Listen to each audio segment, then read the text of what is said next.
The last DNS attack that the module covers is DNS tunneling. So this method often will circumvent security solutions when a threat actor wishes to communicate with bots inside of your protected network. So even if you have a firewall, that is not necessarily going to help anything. So let's just talk about tunneling for a second. You know, we've talked about like NAT tunneling and a couple of other types of tunneling, I believe, in the past. But tunneling is actually a protocol, and it works at the different layers of the OSI model depending upon what you're tunneling. And basically, it's going to repackage traffic into a different form. And when you repackage that traffic, it hides the nature of it. And you can even encrypt it. Again, like NAT tunneling. Okay, with NAT tunneling, you can take an IPv6 address and tunnel it or package it in an IPv4 packet, and that would allow IPv6 to travel across your IPv4 network. And again, it can work at different layers on the OSI model. So this introduces a vulnerability, even though there's lots of really good applications for tunneling that are not nefarious. You can have a threat actor who puts something that you don't want into the payload. It then tunnels it, which allows it to take it into your network completely unnoticed. So with the DNS tunneling, there's a couple of things that happen. I do have a video about this, so let's go ahead and watch the video, because again, I think that's going to do a little bit better job than what I can do.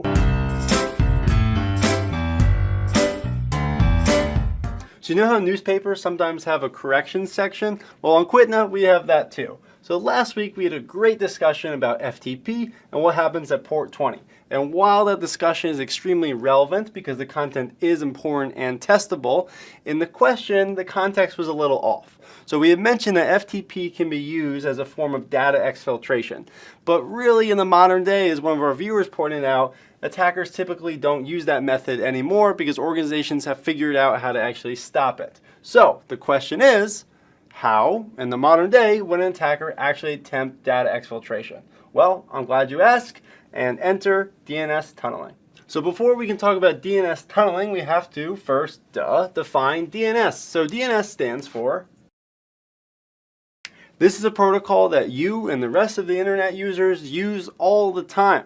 So DNS basically translates domain names or URLs to IP addresses. So for example, if you're at work and you're bored and it's time to head to ESPN.com, you go to your browser and you type in ESPN.com. You don't have to remember or memorize the IP address of ESPN.com.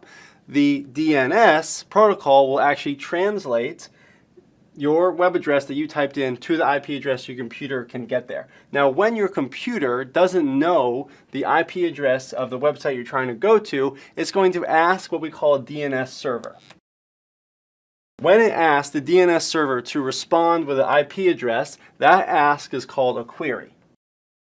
So now that we know what a query in DNS is, now we can talk about how that protocol can be abused in data exfiltration. Alright, so now we can talk about DNS tunneling. What we have here is we have sensitive information or data on a client that we want to see if we can exfiltrate and somehow have it land in a place it's not supposed to be, like the internet. So what we could try, typical and traditional internet connectivity methods, but the problem is in a corporate environment, we typically have a firewall that is inspecting and blocking this type of traffic. So we're going to abuse the DNS protocol to create a covert channel and actually exfiltrate that sensitive data out. So how this works from the attacker's perspective is I really need two things. I need a domain website, and I also need a local DNS server.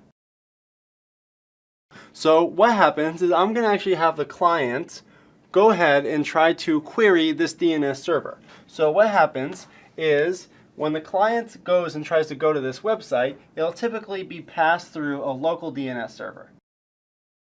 Now this DNS server probably doesn't have the IP address of the attacker's website, so it's going to, what's that word? Exactly, query this website and actually ask and expect a returned IP address. The thing is, a query is simply just packets that we can actually configure and manipulate. So what we do is we actually put the sensitive data into the query. So the sensitive data, which is hidden or part of the query, actually gets sent, and now it is in a place where the attacker can actually inspect it and now owns it. DNS tunneling is such a prominent and effective data exfiltration method really for two reasons. One, because think about it, there's so much legitimate querying DNS traffic that's actually leaving your network, right? So all of your firewalls, DLPs, proxies, IDSs, they typically don't focus or don't monitor DNS traffic. The other thing that you could do with a query, you can send so many that you can actually chop up your sensitive data, so it's less likely to be caught on its way out. So once the sensitive data reaches somewhere where the attacker can actually control, they can actually decrypt it and reconstruct it and put it back together and actually piece together that sensitive information. All right, well, big thank you to the viewer who actually gave us the opportunity to talk about DNS tunneling. Of course, our goal at CyberVista is just to make sure you guys are educated and up to date. Now, if this was really interesting to you, I recommend that you check out the CEH or Certified Ethical Hacker exam. It's full of really, really cool stuff like this and clever ways that attackers can actually bypass network security. So, hope you enjoyed this, hope you found it helpful, and we'll see you next week. The last type of IP vulnerability that this module addresses is DHCP vulnerabilities. And we've actually talked about this before. We covered it in the last class with DHCP spoofing. But again, wherever you have these handshake protocols, again, that opens up a vulnerability. So how does this start? The client says, hey, I need an address, right? I want to discover an address. The server responds with an offer. It's like, great, I have an IP address to offer you. The client looks at it and says, oh, that IP address looks good. I'll go ahead and request it. And finally, the server responds with an acknowledgement. Well, in this protocol, what ends up happening is we can have a man in the middle attack, right? So if we take a look here, basically we go through that same process. The DHCP server responds, but with a vulnerability, there's going to be a rogue actor in here that is going to behave as the DHCP server. And it will hand out its own IP addresses so that when the client is communicating, it's routing it someplace different and it's giving it different IP addresses. And so the true DHCP server gets eliminated from the process. Let's see. As the legitimate server stops communicating, exactly, this legitimate DHCP server will stop communicating. So again, a man in the middle type attack for this DHCP server.